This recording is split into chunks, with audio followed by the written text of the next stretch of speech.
Hey people, decided to go live. I went live on my Instagram this past week. Yeah, this past week, right before I was shooting a block of new videos of new content.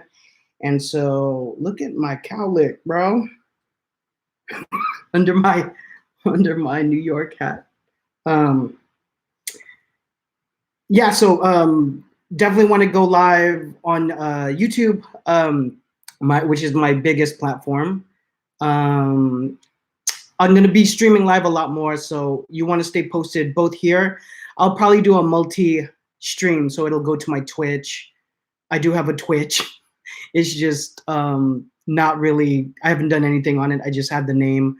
Of course, like every other person that creates content, I always keep the handle when a new platform becomes relevant. And so I've been squatting my own handle on Twitch and always wanting to do something with it. But I'm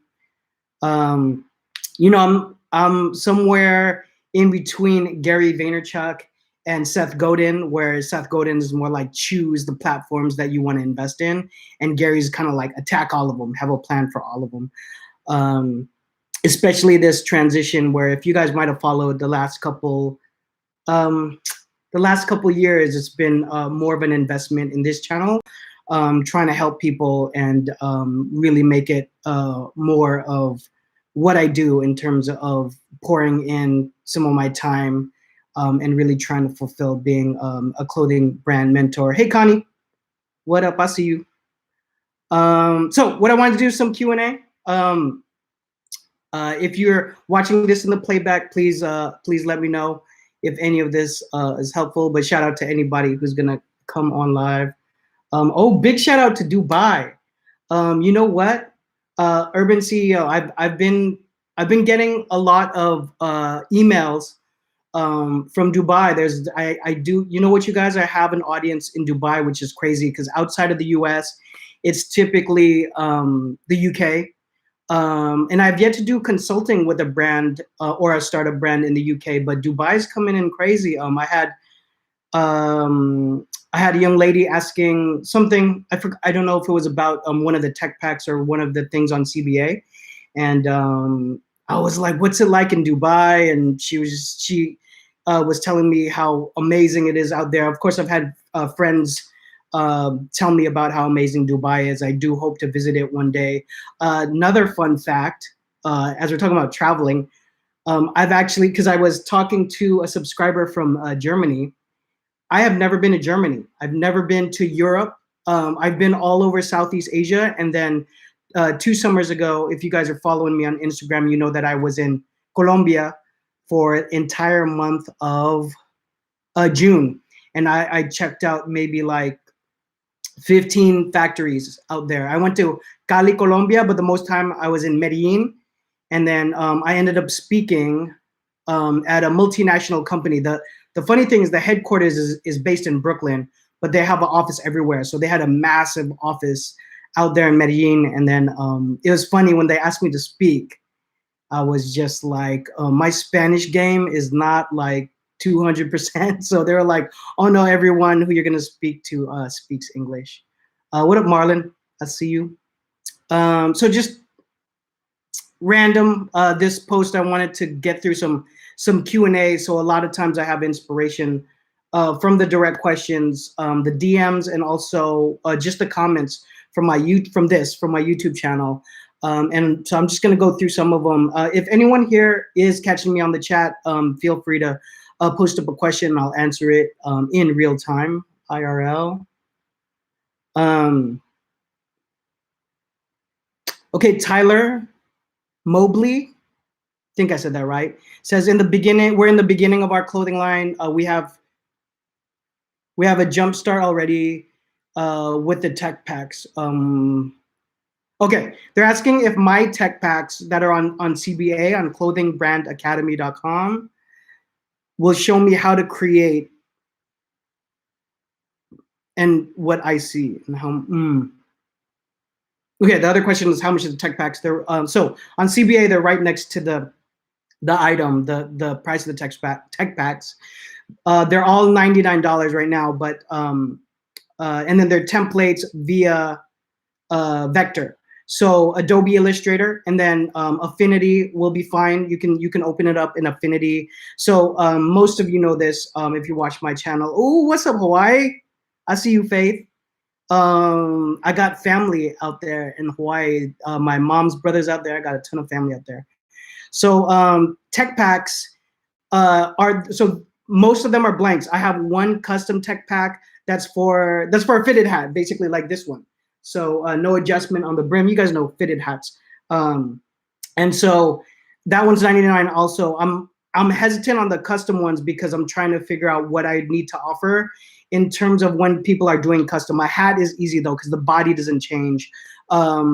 Anyways, Tyler's question was, would buying the tech pack teach you about making the garment? My short answer is no. So when it comes to creating an actual cut and sew garment, I mean that's where your love for apparel, if you love apparel and styling and all of that stuff, would come into play. Also, I never talk about this, but fabrications. I mean, I say the word fabrications, but I mean, are we talking about jersey? Are we talking about, a slub twill? Are we talking about a tri-blend? Are we talking about marled fabric? Denim is its own universe, like the different waft of denim, the different knitting of the denim and creation of it. So like a normal person is not going to like know the details of the fabrication, which is in a lot of ways the DNA of a garment. So I'm not talking blanks here. Obviously, I'm talking about custom. So Tyler, the answer to your question is my tech packs won't teach you that. That's something that you would have to learn. So and now with the internet, there's more ways to learn it. But I've never really been asked that. So I'd have to think a little bit more about how you would acquire that.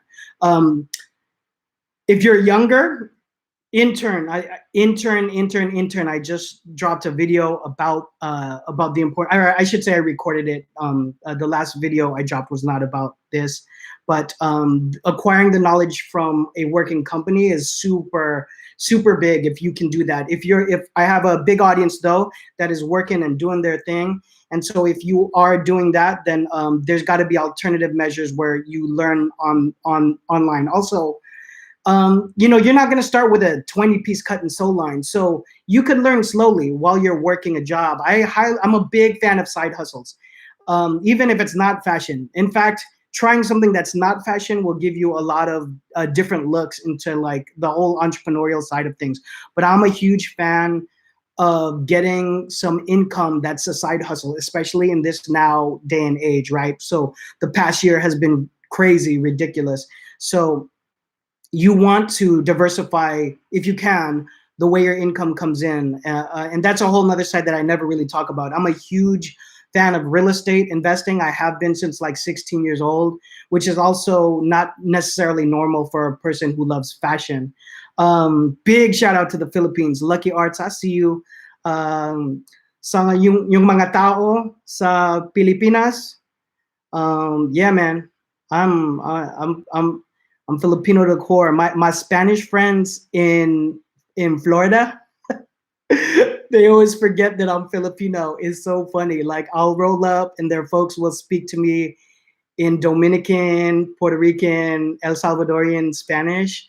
And I can get with it a little bit. My Spanish is okay. I would like for it to be fluent. But my Tagalog is much better. I still want to be fluent, but I don't know if any Filipino subscribers watch this. I got big love for my fam out there, and I'm looking to be out there for a couple months at a time, in a few years if I can. A lot of big projects I'd love to do out there. Oh, Avery, good question.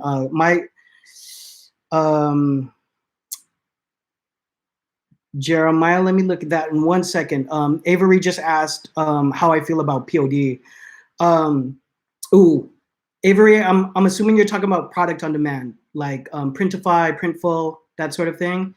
If that's the case, I've been talking more about it lately. It looks like for all intended purposes, everyone that does like a head-to-head of like all of the major companies that are happening now. As this is posting live, at the moment this is posting, it seems like Printify wins in terms of quality. And then it made me do a deep dive into how the company was structured and all of that sort of thing. Also, if you follow me on Instagram, you know, I just came back from Portland, Oregon, and hung out with a super interesting cat named Brennan Argonoff. Shout out to the whole Argonoff family out there in Portland. And he has an over $2 million empire that does sublimation.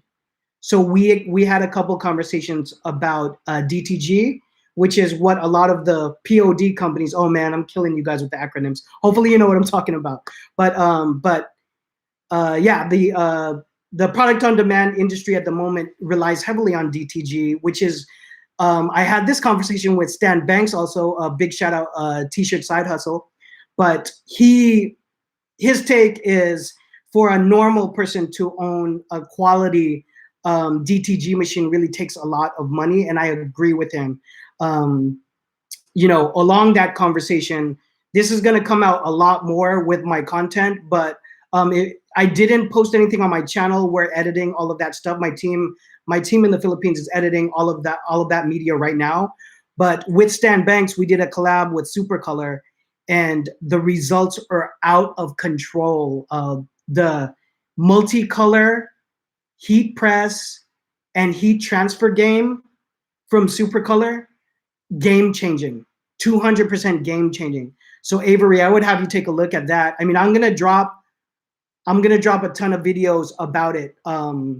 Another spoiler alert, I'm getting a heat press in the mail right now. Like, it's gonna arrive Monday, because I need to start testing, because I don't say this lightly, but I mean, obviously you guys know I stay on the edge of these things because I want to speak intelligently about it to you guys. And then, you know, consulting is a big part of what I do. So I need to stay on the edge in order to really help people continue on their journey for their apparel game. But whoo, let me tell you, Supercolor got something incredible. And they have, I mean, their combination of materials that they use to create the transfer is proprietary.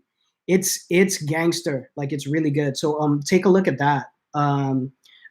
Truthful Jeremiah, big shout out for you spending some time on here. But what if you're 18 years old and want to be a clothing manufacturer in the US?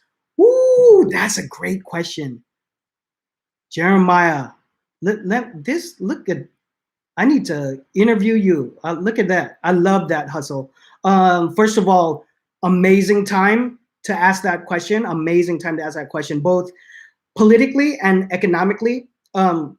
Listen, guys, when the pandemic started, I thought a lot of things were going to suffer, and I thought the business side that I do for consulting and all of this side was going to suffer. It didn't.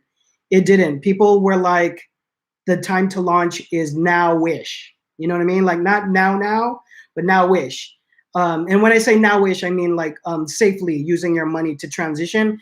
Obviously, big focus online. That everything that every company that had anything to do with online did really well, obviously. But yeah, to start with manufacturing, I would honestly take meetings with companies that are doing it right now. And you could even go under the guise of like, hey, I want to start a clothing brand because they're going to service you really well, as opposed to I want to grow up and then be a competitor to you. Although I do think because you're young, some people might really welcome you in. But I would ask for a tour of the facility. How would this work? Ask them all kinds of questions. But I would go under the guise of I really want to start a brand, but I want to do my research first. And I would meet with as many manufacturers as possible. I mentioned in the beginning of this live cast that I went to Colombia 2 summers ago, and I met with 14 factories. You know how many factories I had appointments with? Like one. I just showed up to the country and started. I had leads before that. I should say I had leads before that. So I LinkedIn, found one factory, talked to another person, talked to a subscriber. Actually, a subscriber that I had in Colombia found out that I was there, and then he DM'd me on Instagram, and then that led into a whole nother set of meetings. And then once you meet one vendor, they say, hey, you should meet our dye house, right? You should meet our, just our cutting facility, right? So when you get to the big industry guys, right, not just a screen printing shop, although that was valuable to see some of that, but a screen printing shop is going to be a screen printing shop. So it's interesting to see how they handle those different tasks in another country. In Asia, I'm good. I've seen the first factory I went to was in Busan, Korea, when I was like 20. And so the changes in those factories aren't that, I don't need to see another factory necessarily, unless I have a special deal going on, or maybe I work with a company that's working directly, or someone in the family owns that. That means you're working with that factory.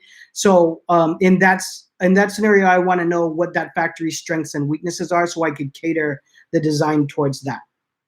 But yeah, good question, Jeremiah. I would just get in there, go into some manufacturers. I don't know what city you're in, but yeah, and then book a flight out here to LA, and then just meet with a bunch of them. Say you're starting a clothing line, even if you get 30 minutes in there, it's going to give you visual reference, and it's going to give you an idea of how they do things. Also, find someone who's worked production and pick their brain. Get on it online and just say, hey, DM a bunch of people, go on LinkedIn, find people who are production managers. In fact, drop me an email, and I'll connect you with whoever I can to also like give you like an interview, and just have like a bunch of questions ready to go, and say, hey, tell me, like, I'm 8 years old, like, how does this all work? Let's see.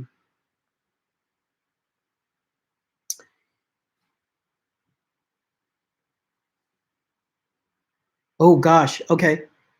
Manchester Pearl Films. I have access to rent a storefront in LES.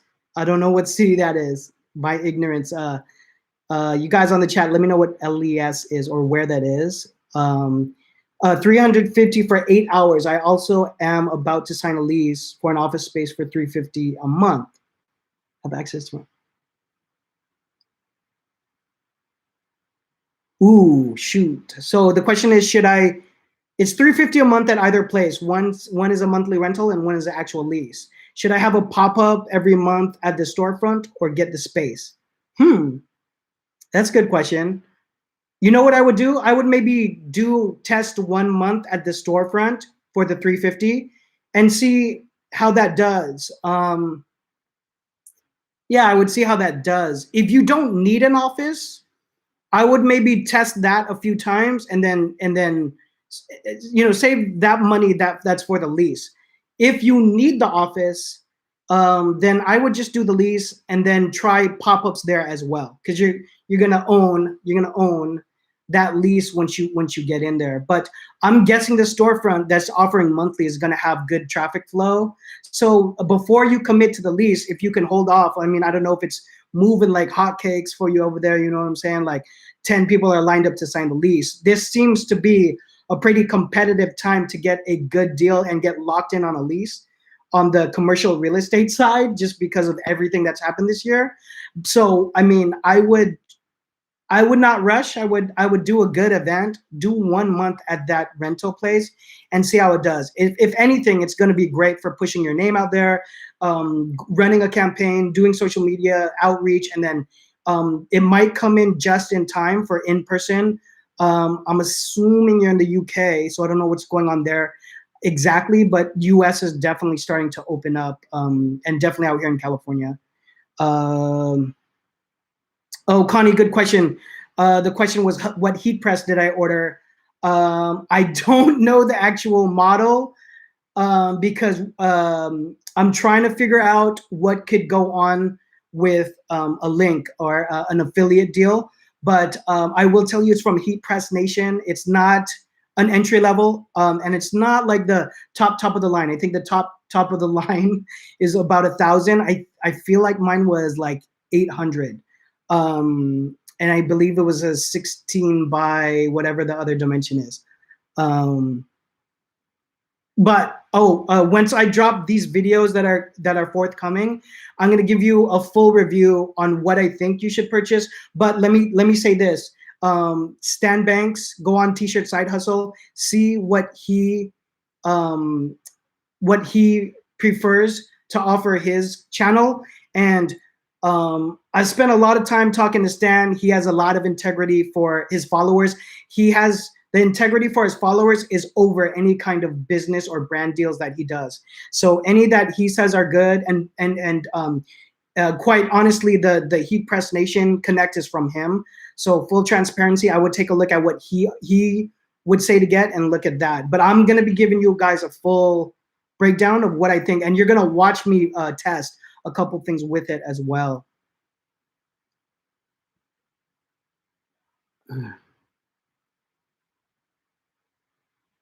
Oh, okay, good question. Lucky Arts from PI from the Philippines is building his own line.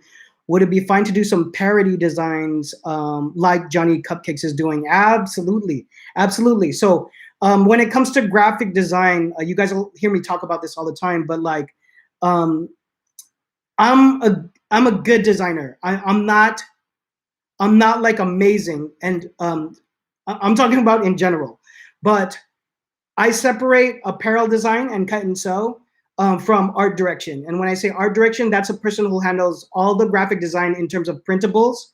And when I say printables, I also do mean embroideries and all of that. But soft goods, right? So soft goods and printables, know what I'm saying? Like that category has always been done domestically for all the brands I've worked for. Okay, so there's a graphic designer who typically went to school for it, or just maybe has the most killingest resume and murders that. That takes a certain portion of your time every single season, right? And when I say season, don't take it like your brand has to do seasons. I'm just used to saying that because I'm old and I've been in apparel for over 21 years. But your drops, right? So the reason I'm bringing that up to answer your question, Lucky Arts, is in soft goods alone, there's going to be multiple categories. So when I was at Ezekiel, I don't even know how many categories we had. So we had 3 different graphic designers. We have the art director, and then we had 2 guys that were doing graphic design for men's and women's, right? So that's how we split up our graphic design art department. Okay, and that company was big. We were doing like 60 million, and so parody would be one category. Okay, like you could have another category that's like, let's just say athletic, an athletic category or athletic inspired.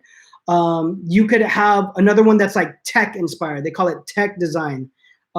This would be so helpful with visuals, but like, you know, when there's like little bars and like little random items, like a lot of large jumbo back printing, you know what I'm saying? Like these are all different looks, right? And then in parody, we had logo flips. So not cool to logo flip another clothing company, but we would logo flip something very traditional and established, like airlines or like a beer label, or like yeah, we had a whole category that was just beer label flips. Skate and surf, right? Like that was pretty successful niche for like skate and surf at the time. But can you do a parody? Sure. Like, you know, I'm a big fan of diversifying what you're gonna do. Like apparel is difficult for a lot of reasons, but one thing is you're basically making new product every single season, right? Like if you made mugs, you know, like you can start with just 4 mugs. You don't have to recreate it every 3 months. But apparel, right? It's something that's very trending, and it's like living and breathing. So the thing I don't like as a pure business person is that you're recreating a new product every single season. So yeah, it's a tough gig. It's a tough gig.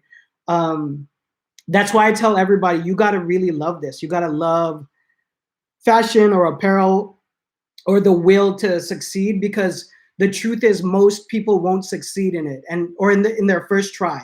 Maybe you bring your efforts together with someone else. Maybe you know, you should always bring that skill set to something else. And like I said in the beginning, I'm a big fan of having a side hustle, no matter what that is. But also, I'll tell you, like working on other side hustles, after fashion, they end up being a lot easier. You'll see a lot of things that are easier if it's not fashion. And that's just because, you know, if you had a pencil company, you just got to make one pencil, and then the rest of your efforts are selling it and increasing demand. And then maybe you change vendors after you hit a certain threshold, like a ceiling, where you could get it cheaper if you make, like, I don't know, like 5,000 of them. But apparel has so many moving parts to it. Do I think Jeremiah came back with, do you think it's better going to the manufacturer's route of clothes than starting a clothing line brand at the beginning? Like starting a screen print company. Okay. Yeah. That's a good question. So, okay. As of late, I've seen a lot of successful models where people do at-home production. So there's a YouTube channel I was talking about with Stan Banks, and respect, like they made like a screen printing facility, like really, really nice, you know, like it looked beautiful, it looked immaculate. And you know, his channel does a lot of views. But here's one thing I know, it's not practical. It's not practical. So for that reason, I say I'm a big fan of people starting their own screen printing shops, like in their home. Or now, as I explore this, I'm gonna explore a heat press and using a company like Supercolor. But yeah, you just need to make it for what you need. Know what I'm saying? So if you got, let's just say screen printing, if you got like a 3-2 hand press that could fit in your garage, and then if you got like bigger, deeper orders, I would just go to a screen printing shop, right? And so I'm a fan of that because it's not a huge commitment, but you're controlling a lot of that inventory early. So in the phase where you're doing when you're trying to do proof of concept, as I always talk about on this channel, it's a good idea to control that in the beginning. Now there's going to be some investment in that, right? Because it's almost the opposite route of going to a POD company, which I talk about a lot, but when it comes down to the quality and things you can control in a POD, this is like the opposite side of it, right? And so, so the real question though for Jeremiah is it sounds like you're willing to really go all in having a full-on business. So the reason I say, before I delve into that, the reason I say just start something small that you could fit in your room, and in your house or in your garage, is because you just want enough to start with, right? If you are gonna offer the service, I would just be really clear in your mind what that's for.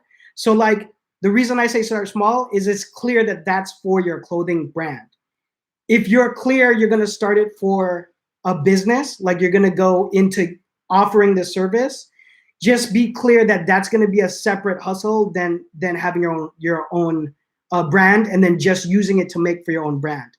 And I caught a lot of heat on a YouTube. It's probably the only YouTube video I've ever taken down because my view on it has changed. But I published a video where I said, don't make an at-home setup for production. And as production started getting better and better, people were like, this is horrible advice because you could save money, you can control it. You know, you don't have to get swindled by a bad screen printer and have all of that happen.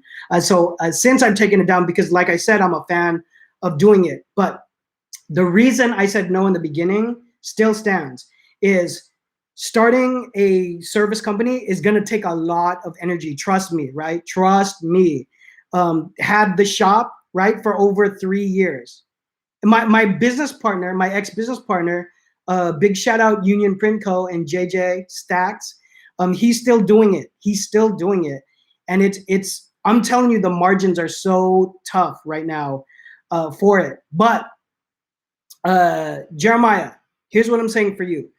Our business model was high volume. So we had a lot of expensive machinery in there. We had a third partner who came in with a lot of machinery already. And then my partner brought his in together for that production venture. And I always talk about this, but our biggest client was Blizzard. So the $6 billion gaming company was one of our top clients.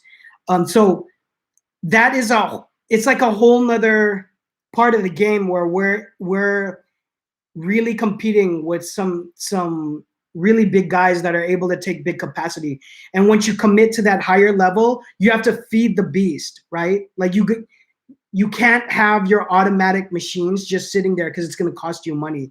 So you end up running on a treadmill, and there's not very relaxing weekends with the family. You know what I mean? But the reason I say that, Jeremiah, is if you start small and you know, just start up with a shop, and then really, I would really try to get like schools. Try to get schools. If you can get in there, make some samples for like a superintendent or a principal at a school, and try to get that business, because that's consistent. They need it every year. But try to get accounts like that, and you can build up to as big as you want, right? So the problems that we had at our screen printing company, you won't have in the beginning. But I would tread carefully. It's a whole nother business. And a lot of people would say, oh, since you own a screen printing company, it's so easy for you to now create your own line. But what you're not taking into account is the hours of work that it's going to take to continue that business, to provide service for people, to the upkeep on that business, and keep those customers happy. It's a big hustle. It's a really big hustle. So I'm just saying, at the end of like a 50-hour work week, 60-hour work week, sometimes if you go that route, you won't have any creative gas left to then say, oh, what should I do for a spring line for my collection? So big deep dive on that. Faith from Faith Expressions saying, I'm starting a faith-based clothing line. What would you suggest starting out through dropshipping? Dropshipping or invest in a heat press machine? Oh man, I'm early to it, but I'm gonna say it right now because the video I shot with Stan Banks, and I believe we're gonna try to drop it next week, but I might push it up to the week after, because I'm gonna do a full interview on Stan Banks. If y'all don't know who Stan is, you should get familiar, but it will be on my channel. And then the whole reason we got together was we were going back and forth about a collab. So he's like from Delaware, y'all, but he's in LA monthly, bro. He's in LA monthly because it's popping off. And so I actually met one of the co-founders of Supercolor, but within just that one meeting, my answer to you, Faith, is you're gonna wanna look out for doing it with the heat press and Supercolor. And then Supercolor, at the moment, for multicolor designs, it's actually cheaper to do one color transfers with other companies. And I can't tell you what those other companies are because I'm learning all about it now as well, because I want to serve the information to you guys, but I want to see what it actually looks like before I start doling out the advice on that. But like I told you guys, the press is in the mail, or it's en route to my little condo over here in LA. That's tough. Oh, Jeremiah's talking about the screen print situation. It's tough. The reason I asked was because I'm about to be making money. Ooh, not sure what you mean by that. Tell me exactly what you mean about making money on the back end of the clothing industry. Well, if I think about it, you're maybe not making it from doing a clothing company, but servicing all the brands that are in the industry. I mean, if that's your question, then yeah, offering production. Wow, I haven't thought about that. Now, in this post-vid era, oh, I can't. Okay, I see you. In this post-vid era, I feel like there's gonna be so much opportunity, and I haven't taken any time to really think about that. But if there's a digital opportunity, I would jump on that first. But yeah, there's gonna be definitely needs.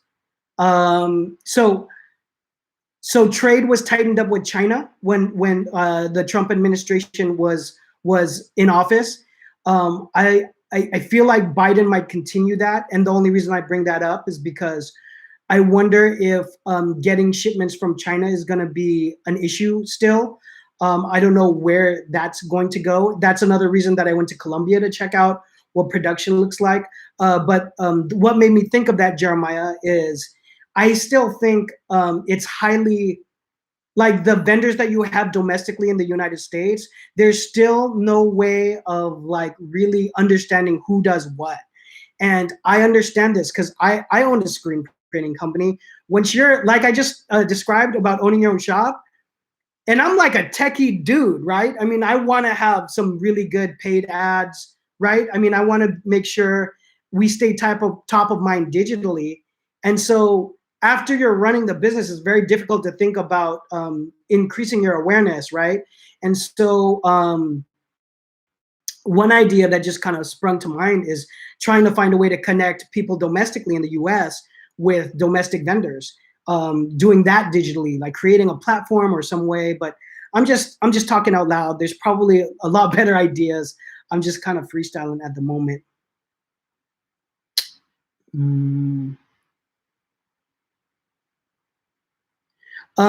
Faith was asking, what colors do I suggest for starting out with? Do you mean t-shirt colors? And she said black, charcoal, and white to begin with. Good question, Faith. I still think it stands that black t-shirts is the most dominantly selling t-shirt in general.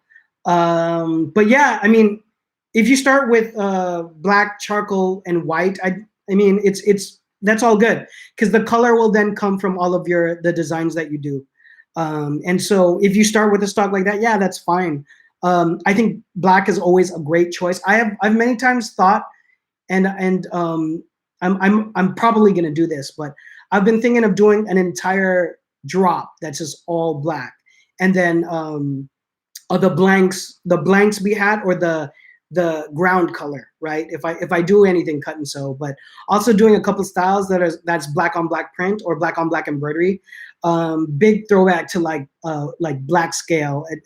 That just always reminds me of black scale. Big shout out to Mega Gem out there. He's never gonna watch this, but Lucky Arts has another question. Having a headache on collecting ideas for t-shirt design. So I went to Instagram to search some pre-made designs. Do I think it's, so the real question is, do I think it's fine to buy pre-made designs? I'm not opposed to it. I would have said no a couple of years ago, but the quality of pre-made designs is getting better and better. If you pay for something like Shutterstock, they have literally full-time, really good graphic designers that work on all of these platforms that literally have thousands and thousands of stock of vector images. So they're getting better and better, but I would never leave it the way it is. Etsy also has a market for pre-made designs, and I love that idea. Like if you're a talented designer, I think that's a great idea for your side hustle, right? But I would definitely never leave it the way it is stock, right? So even in the last company that I worked at, we were in a pinch. So we found some really, or I should say the art director that we worked with, he found some really good stock ones and doctored them up. It looked amazing. And for me, it was great. It was like that textile, right? It was like really vector, like sharp lines kind of design. But yeah, not opposed to buying the designs, but make sure you do a bit more to make sure it's more custom for your brand. Otherwise, it's available to anybody. So if someone purchases the license, someone's gonna have like that look on that shirt around if you're using it for a t-shirt. Cool, guys. I'm approaching 40 minutes here. I thought I was gonna answer more of the questions. I'm just gonna take a look at some of the questions that were on the YouTube channel. Is there a website where I can order snapbacks with so Jason C, who's one of my subscribers, said, is there a way I can order a snapback with a custom logo? Just like, so he's saying it looks like every website he found has a minimum order of 12. And I'm gonna tell you, coming from production, that's great to offer just 12. Like it's really expensive to kind of get those done. I will say with, you can do that with the aforementioned POD companies, the product on demand companies. So yeah, they'll do one. So you can go onto Printify, Printful, any of those POD companies, and you can order just one. It's gonna be more expensive than getting a dozen, obviously. And to me, a dozen is a very small amount too. So, you know, once, obviously guys, so once you start getting a 3 dozen, 4 dozen, you're gonna see that price get a lot better. But yeah, you can order one, but that was not a possibility before POD companies came into the game.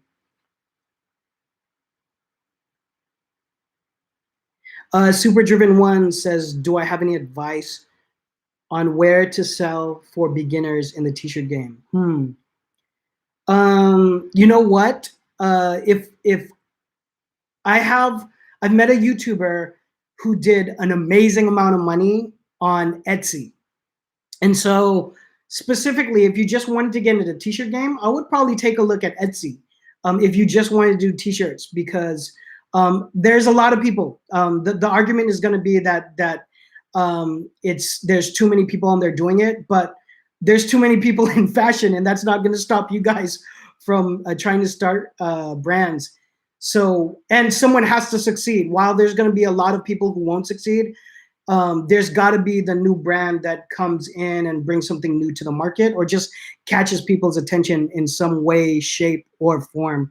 And so that could be you. But I would take a look at Etsy, because there's a lot of, if you knew you just wanted to do t-shirts, there's a lot of t-shirt companies out there.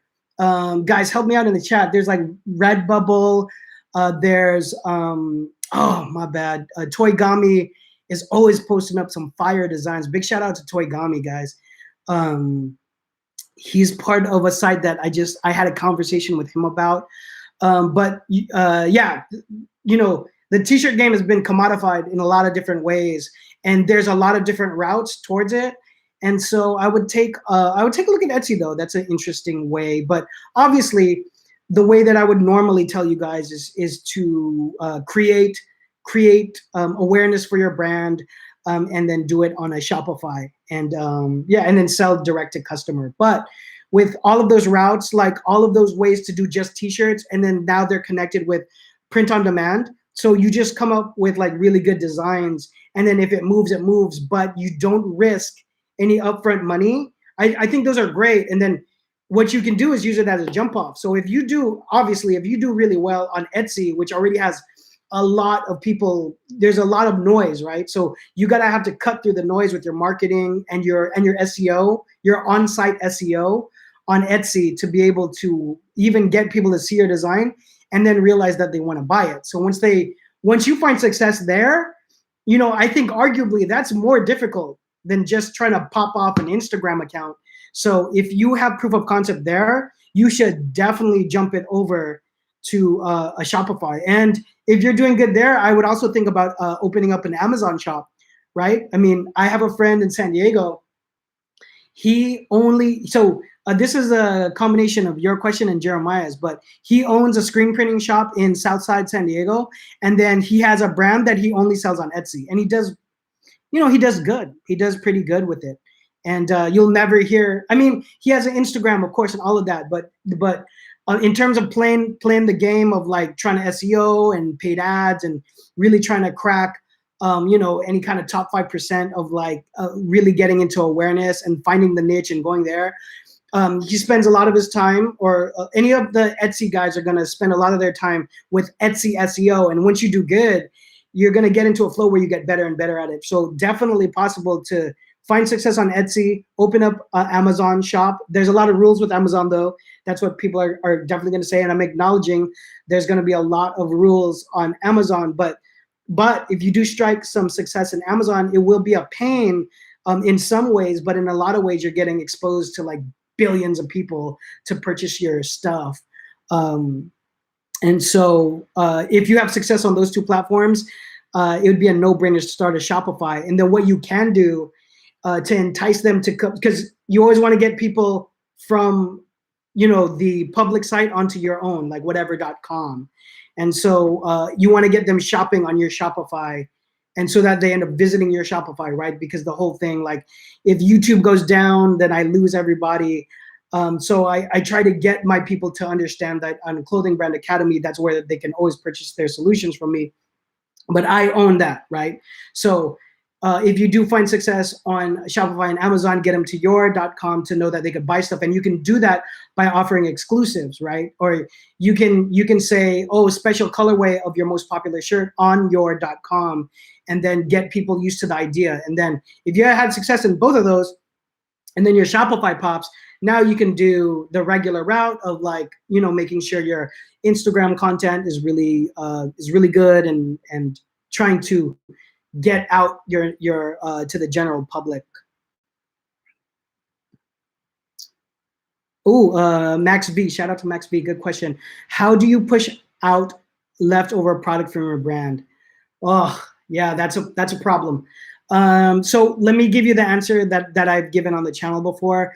There's companies that buy, it's called closeouts. So there's people that completely just live in closeout land. It's all they do. I had a business meeting. I had a business meeting with this guy who wanted to start a clothing brand, and he's like, I've been in apparel for whatever, couple of years. He was doing good too, guys. He was doing really well, and he'd never heard of a tech pack. He wasn't familiar with the seasons, like none of your basics. I'm like, I thought you were working in apparel, and he's like, yeah, but I work in closeout.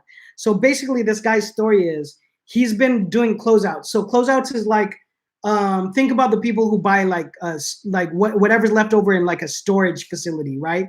What is that, Storage Wars? You know what I'm saying? Like them cats that just, it's like a mystery box every time. So you bid for it, and then whatever's in there, if you hit gold with something that's worth money, then you sell it. Well, there's a whole market for apparel. So like, imagine some of the biggest companies, any brand that you know is gonna have stuff from ordering, right? Mass production, they're gonna have leftover. So what happens when it's 2-3 seasons or worse, a year or two, and that fit is completely out of style. No one's, I mean, yeah, like no one's gonna buy it. That definitely has happened before, where it's like, wow, the fashion changed so quickly that it's almost unsellable. And so, yeah, you will then deal with closeout buyers. So this guy I had the meeting with, you know, he tried a bunch of things in closeout, and then he ran into someone who was trying to get rid of some Echo Unlimited. You guys know Echo Unlimited, Mark Echo, veteran in the game, forefather of streetwear, arguably. So Echo, and he had Echo Premium, I think. I'm botching the name of the upper tier line, but Echo Unlimited was a massive multi-million-dollar, one of the OG brands, right up there with like Mecca. I'm bringing you guys back to the 90s. But in any case, he got a shipment of Echo. I think he spent like 50K on it and made a ton of money selling it on eBay. This is years ago. So while there's a couple more places to sell, he just sold it on eBay and it went nuts. So by the time I had met him for a meeting, he was buying closeouts from all kinds of people. So he was one to jump on the other end, where he was like, what was it like to start a brand? So that was a funny meeting, because he didn't even know what a tech pack was. And I was like, bro, I know you're making money. Like, how are you doing it? And so it was interesting to meet someone on that end. So another story, on the last brand that I worked at, I had to try to deal with a lot of closeout people. And then to be honest, shout out Yaning, our general manager. Yaning was so on point, guys. And she's originally from China. She was from, I don't want to get the city wrong, because that's like Bloods and Crips. Oh, she's gonna get so mad if I'm wrong. She's from Beijing. Oh, she's gonna be so mad if I'm wrong. She's from Beijing. Anyway, she's from China, so she could speak Chinese, which is such a huge asset. But I eventually pushed off the closeout buyers to her, because I just didn't want to deal with it anymore. Because what happens on the brand side is it's like the classic nickel and dime, right? So they're gonna try to get it on pennies on the dollar. They have leverage though, because they know you need space in your warehouse and you just want to get rid of it. Max, if you're a smaller brand, I would definitely promo it out. If you just know you can't do anything with it, I would promo it out. I would look at places to donate the clothing. I would do, if you think it's still cool though, I would put them in like mystery boxes, and give them out in like mix it with marketing. That's a good solution for it.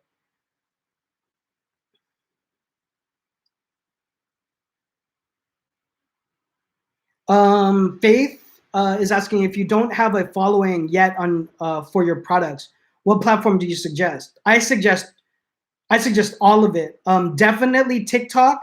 And guys, I'm telling you this, but I have like 50 followers on TikTok. My TikTok game is horrible, but it doesn't matter because I'm not using my TikTok to push a brand.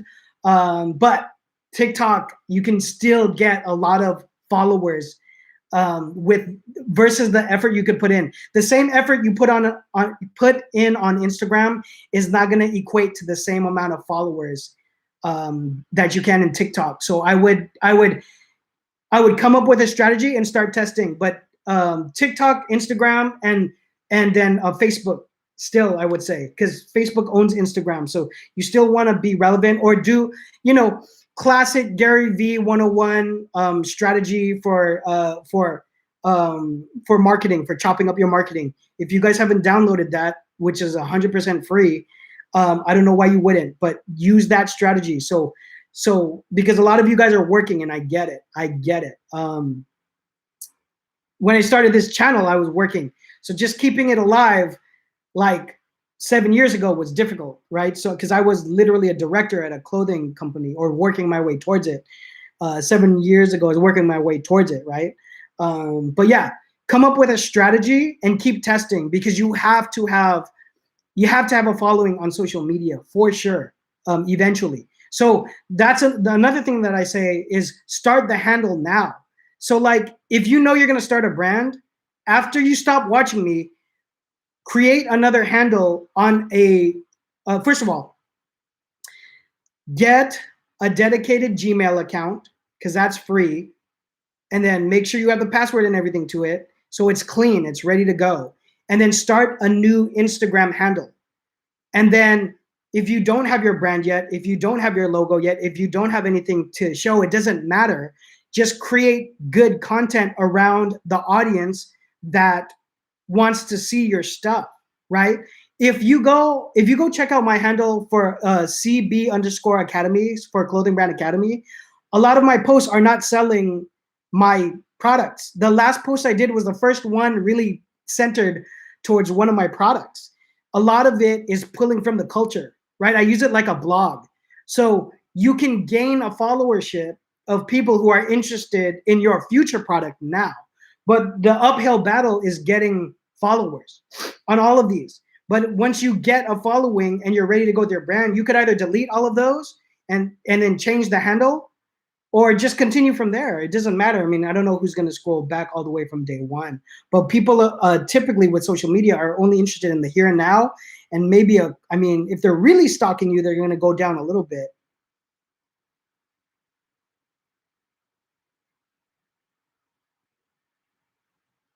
Oh, okay. Max was just following up on that. But yeah, that's what I would say, bro. If it's still possible, promo it out. Guys, I'm going to close this out. I have to. I actually am meeting up with SureShot. Y'all know SureShot. Big shout out to Antonio, Motor Mavens, 86. Any of my car heads. What's his event? The Motor Mavens is one. The other one is 86 something. But big shout out to SureShot. But to have a dinner with him and chop up some things that we have that we want to start cooking on for the future as live events come back eventually. Allison Goodwin, I'm gonna take your question. How many samples should you order? Ooh, Allison, what do you mean samples for what exactly? Are you talking about production, like getting something made? Let me know. Guys, if you're watching this on the restream later, thank you so much for watching. If you did have questions, still drop them all down below. As you know, I get a lot of my Q&A for the actual channel here. Oh, I want to tell everybody also. I want to tell you guys, if you shoot a selfie with your question and send it to me, you could DM it to me at John Phenom or the CB Academy handle.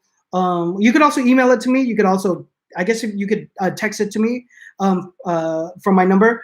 But if you shoot a selfie of your question, I'll include you into the Q&A for the video. I guess I don't say it enough, but yeah, via the last live, Race Mode brand was asking a lot of questions. So I said, hey, he shot 3 selfie videos immediately and sent them to me. So yeah, I mean, obviously 24,000 subscribers, 1.8 million views. I'd love to feature you guys. If you have a question that's gonna be good for the culture, yeah, just send it to me. Tell me if you don't mention it in the question, let me know what brand, and yeah. Oh, Jaywalker, let me answer this one. So Jaywalker's asking basically about trademark. I talk about this all the time. Guys, what do I always tell you? Hit me up and I'll connect you with my trademark attorney. Now, the attorney that I use for trademarks isn't by trade. Oh gosh, horrible use of words. He's not a counsel for trademarking. So there are trademark and patents and IP lawyers, right? Intellectual property lawyers. He does general counsel, but lawyers can do things that other lawyers do. But I do all of my trademarks with him. I know him from back in the retail fashion days. He used to co-own a pretty decently sized retail shop. Is how we first met, and so I would ask him questions from time to time, and I do my trademarks with him because he gives me a good price, but I know I'm getting a lawyer to do it. So they're going to do the paperwork correctly. And they're on the line for their due diligence to make sure it's done correctly. So if they don't do it correctly, it's a problem, right? It's literally a legal problem. And let me tell you why. Jay, let me tell you why. Because a lot of you guys are very DIY, and I get that. I feel you. I'm a hustler. I'm Filipino, right? I'm Filipino for real. So we like to get our hands dirty and work. The reason I would pay for my lawyer for this, I also do all my contracts with my lawyer as well. But the first trademark that I ever tried to do, my best friend at the time convinced me that we could do it on our own. So we didn't even do like LegalZoom or anything like that. But I made so many mistakes. So in the end, the fees ended up being like $300 or $400, and I didn't even get the trademark. They denied my trademark. And so it was a huge lesson for me that I'm like, if I want to be serious about a business, I'm just going to pay for my lawyer to trademark it and do the right things by it. Contracts too, again, I refer everyone to him. So Jay, hit me up and then just have a conversation with my guy. He doesn't charge you for the conversation, for the questions that you have. Ooh, okay, Allison. I am gonna get your question real quick. So, so how many samples for production? Okay, dang, I should have been specific. I think you're asking for cut and sew production. If you're asking for cut and sew production, you only need one. So here's the process when you're doing cut and sew. You give them your tech pack, and we should call out all of the dimensions, right? There's that thing could be 10 pages depending on how complex your garment is. Okay, and so with a garment being that complex, you think they would get it right, but like, let me tell you guys, 20 years in the game, 21 years in the game, but the last time I was in-house with a company, I still expected them to make mistakes on the first round of samples. So we also call samples protos or prototypes. Protos is short for samples, right? So a lot of times the vendors in China will call it protos. Anyways, just some semantics for you guys. But we get one back. There's usually a lot of mistakes, and then you send them corrections via that prototype or sample, and then you get what we call a counter sample or a second sample. And then when it comes to the point where it's like almost ready to go, like your semi-final, we call that the salesman sample. Now, if you're never going to sell at a trade show, or if you're never going to do seasons, like you're only going direct to customer, you'll never need to know that. Although I would say, guys, I'm gonna say 2 words that are popping up in the lexicon, and that's called revenge spending. People are going to be unloosening their wallets to spend. I was out today and I've seen people buying stuff they don't need. I know they don't need it. And so travel is gonna go crazy and people are gonna buy. So it's a good time for you guys to launch brands and try to scoop some of that up. Try to scoop some of that up. The reason I bring that up is because if you do the whole seasonal route selling to retail, and when retail gets on its feet, the ones that are gonna be able to last through this, once they're solid, they're gonna need product in their shops. Okay, so you might be able to pull a move and get in there into a couple doors, and then you're gonna be dealing with seasonal buys. Okay, so that's when you would get a salesman sample. But if you're going direct to customer, you don't even need a salesman sample or a semi-final proto. You just need one that kind of looks good. If the back's messed up, just don't take a picture of the back and go on and roll with it. You know what I'm saying? I got love for each and every one of you guys. For everyone that was here live, I appreciate y'all wherever y'all at in the world. Again, big shout out to Dubai. We had Dubai up in here. I should have had you guys do a roll call. Philippines is up in here heavy. Or I don't know if you're Filipino American, such as myself, but I got love. I got love for my Pinoys and my Pinays. Yeah, big shout out to wherever you guys are at. Hey, tough year. This has been a tough year. I wish you guys good vibes and growth. And so please take care of yourselves first. Mental health is really important. Let's kill anti-Asian hate as well. All right. Southeast Asian. So I'm going to be talking about that, I think in a live in a couple of days, or you never know. So stay posted with me. If you guys have more questions, and if you watch this in the live stream, drop your questions down below. I'll see you guys on the next one. Bye, internets.